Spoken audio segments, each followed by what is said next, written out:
Let's talk about ADHD and the filter in our brain.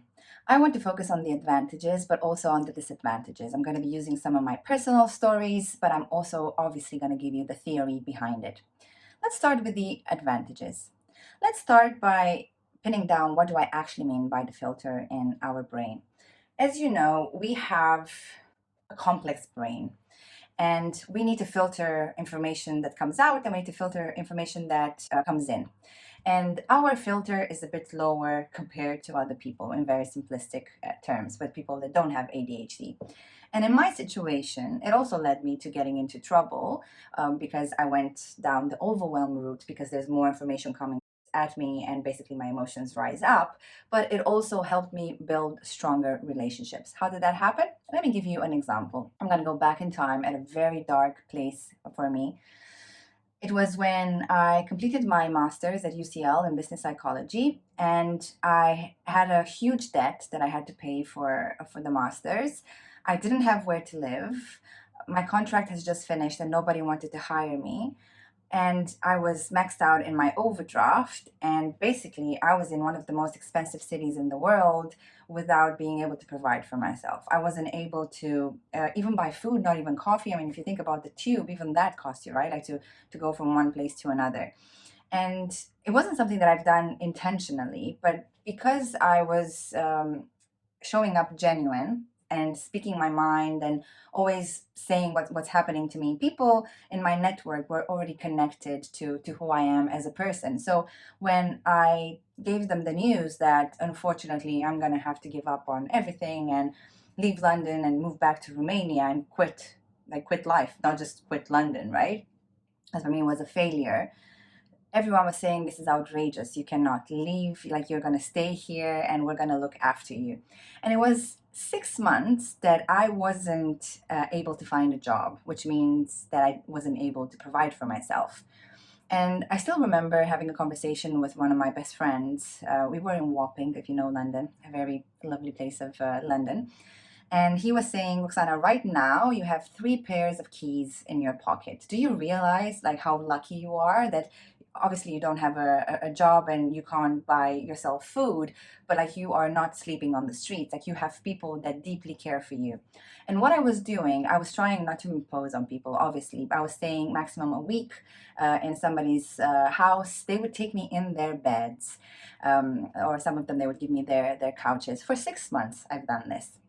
And the reason why I was able to do this is definitely linked to my no filter. People love to hear an honest opinion.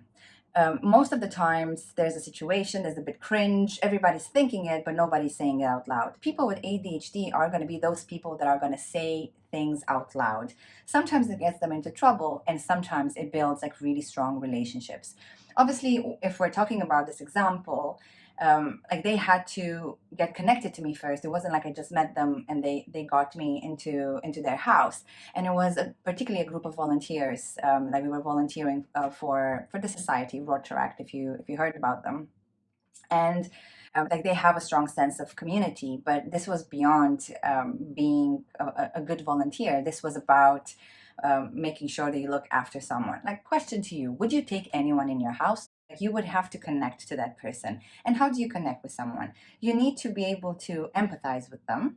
You need to be able to trust them, and you need to be able to know that you're going to be able to make a difference, right? Because otherwise, why would you invest time in someone that wouldn't appreciate, I guess is the best way to say it. And all these three things play on ADHD advantages because connecting with people it comes back to the filter where we are able to speak the truth. So we're not going to be able to mask it. Like you can probably see it on our face when we don't like something or when we have to say something. This builds connection because we have the courage to say something and they don't have the courage to say that. Trust, the second one that I was saying in terms of relationships. We have a high sense of justice. In fact, you probably lost it a few times because of someone mistreating somebody else. Like we care about things being fair. So obviously when people are judging, should I take this person in my house or not, they unconsciously think about this as well. The third thing that I was referring to is like I need to know that I'm not wasting my energy. People with ADHD have a high potential. They don't always have the chance to manifest it, but people can see it. And I think this was in my advantage as well, although I didn't have the label of ADHD, but like these things played to my advantage. I would be very curious to know any life situations that you had where your ADHD maybe unconsciously rescued you.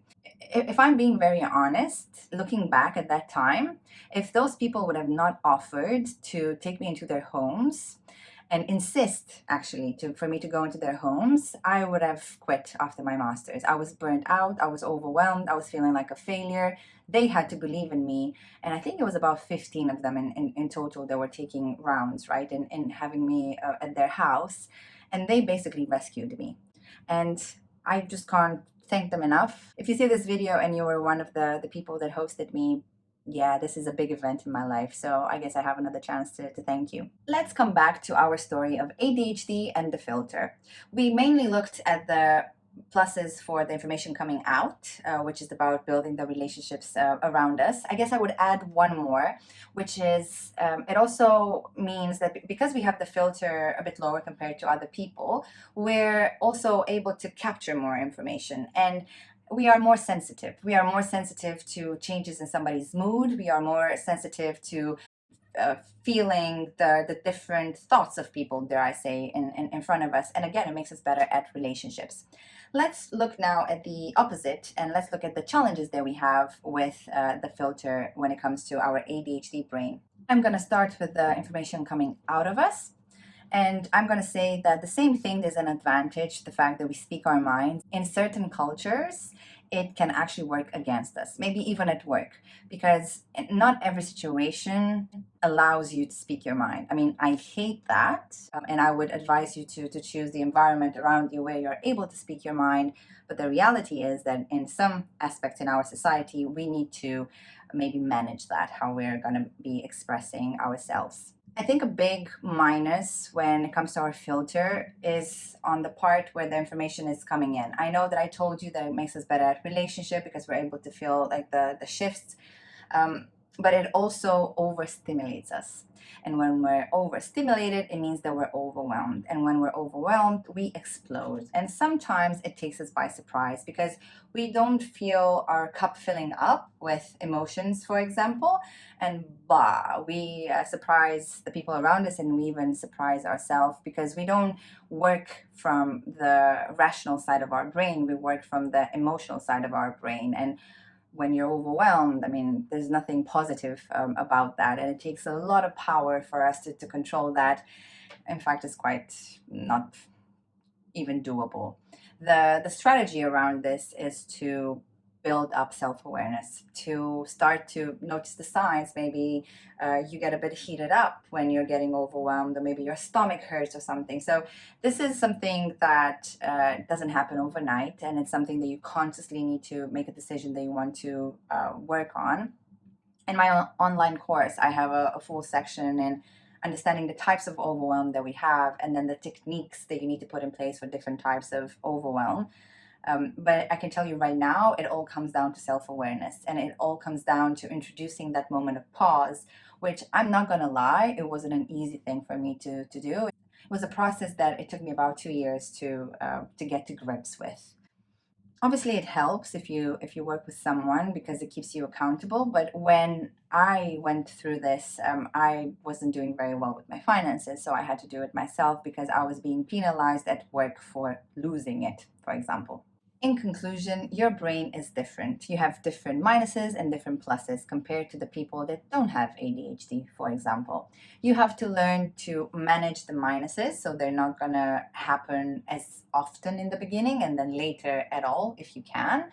And for the pluses, it's about enjoying them. It's about using them as an advantage because the truth is, the people that don't have ADHD, they don't have this sensitivity. They don't have the opportunity to have the courage of speaking their mind, speaking their heart sometimes, that could build a lifelong friendship. Hopefully, you found my story inspiring, and I would love to know some of the stories that you have where your filter actually saved your life.